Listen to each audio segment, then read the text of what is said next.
Selamat pagi pemirsa, apa kabar Anda hari ini? Pada pagi hari ini kami akan mengajak Anda untuk berbincang terkait dengan Art Therapy Center Widyatama, di mana Universitas Widyatama ini memiliki salah satu fasilitas yaitu adalah Art Therapy Center. Sebetulnya apa Art Therapy Center ini? Kita akan ajak Anda untuk berbincang bersama dengan narasumber yang sudah hadir.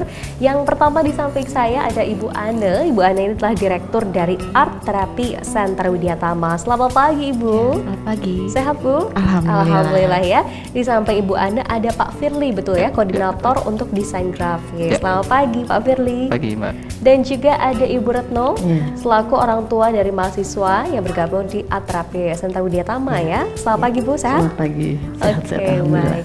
Ini menarik sekali di mana Universitas Widyatama memiliki salah satu fasilitas yaitu adalah Art Therapy Center ini. Mungkin banyak yang penasaran apa sebetulnya Art Therapy Center ini. Mungkin saya ingin langsung bertanya dengan Ibu Ane di sini. Ibu, apa sih sebetulnya Art Therapy Center Widyatama?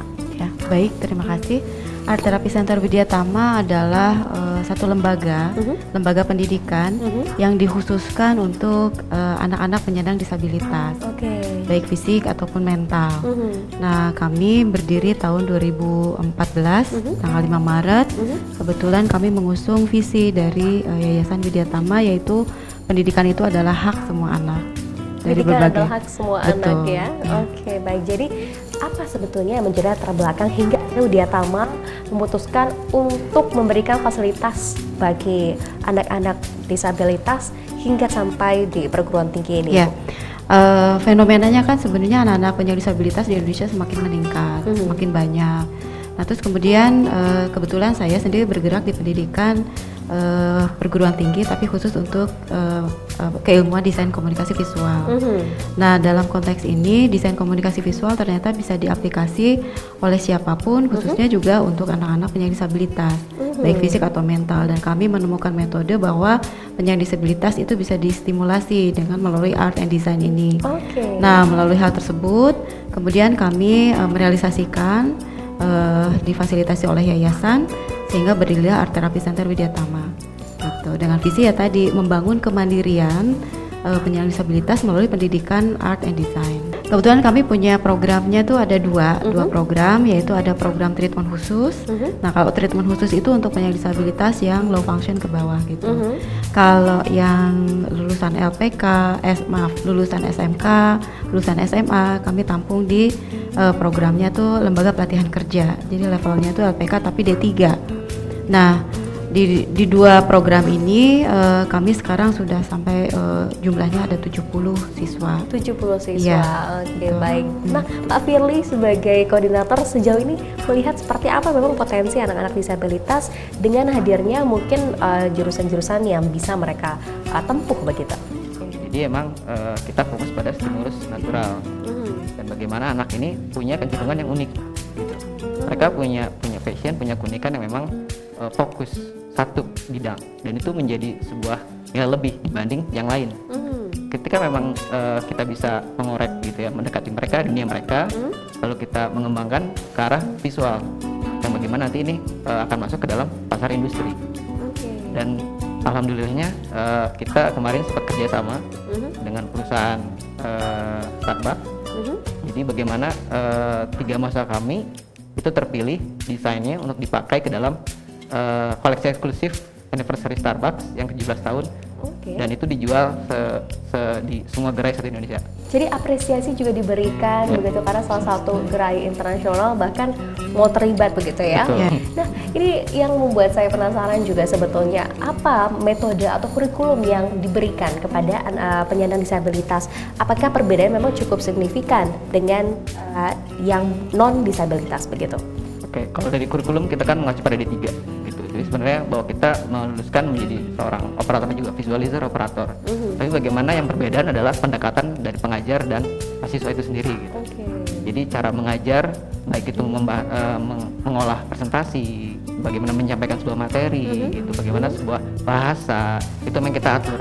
agar bagaimana anak mudah menerima itu. Lebih cepat ditangkap begitu Betul. ya. Di sini ada Ibu Retno, luar biasa sekali Ibu. Ini merupakan orang tua dari mahasiswa yang bergabung di Art Therapy Center ya. Ibu bisa ceritakan bagaimana awal mulanya Ibu mengetahui bahwa ada suatu fasilitas yang hadir di Widyatama ini, salah satunya adalah memfasilitasi anak-anak disabilitas, Ibu. Ya, kebetulan anak saya namanya Noval Rizky Muhammad, ya 19 tahun dan diagnosanya adalah ADHD. Anak saya bersekolah sebenarnya di Bintaro.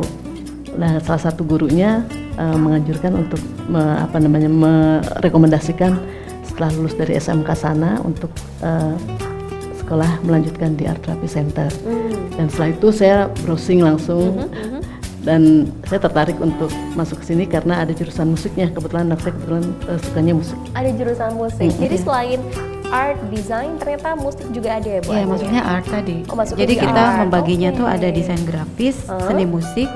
Nah, alhamdulillah nanti tahun ini ada kriya. Ada kriya juga, wah luar biasa ya. Jadi Bu Retno awalnya dari guru, kemudian akhirnya browsing dan tahu soal ini.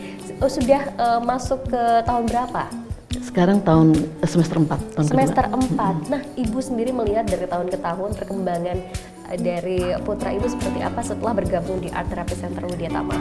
Iya, semula waktu di SMK dia kan belajarnya seperti dia konsentrasinya ke drum dan keyboard, jadi hanya belajar sendiri gitu, solo drum. Kalau tampil selalu solo drum. Tapi setelah di sini jurusan musiknya membentuk band. Jadi dengan begitu anak-anak akan bisa lebih berkolaborasi dengan teman-temannya. Saya rasa itu bagus ya karena memang anak-anak autis ADHD kadang-kadang kecenderungan untuk sendiri. Iya, Tapi dengan di sini dia belajar bersosialisasi juga. Nah, Ibu Ana merupakan satu tugas besar begitu bagaimana untuk bisa menciptakan kurikulum agar tadi mudah dicerna, mudah mungkin dimengerti oleh anak-anak disabilitas. Seperti apa mungkin yang sering dilakukan oleh Art Therapy Center untuk nantinya bisa menghadirkan kurikulum yang cepat, yang tepat bagi anak-anak?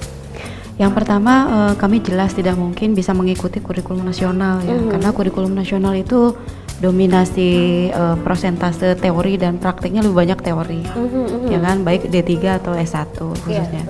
Nah, sementara anak-anak ini yang kita ajarkan itu betul-betul fokusnya di skill, sehingga kami meramu sendiri kurikulumnya, kemudian kami mencoba menyusun, membuat draftnya, yang persentasenya hampir 100% itu adalah praktek. Walaupun ada mata kuliah teori, MKDU ya, mata kuliah umum, tapi kita format sedemikian rupa pendekatannya adalah praktek. Jadi simulasi gitu, behavior. Nah, kemudian kami upayakan itu disosialisasikan ke user, yaitu industri. Jadi kami tahap keduanya mensosialisasikan melalui lokakarya kurikulum. Kami mengundang stakeholders dari pemerintah, kemudian dari praktisi untuk didiskusikan bersama apakah ini bisa tepat atau tidak.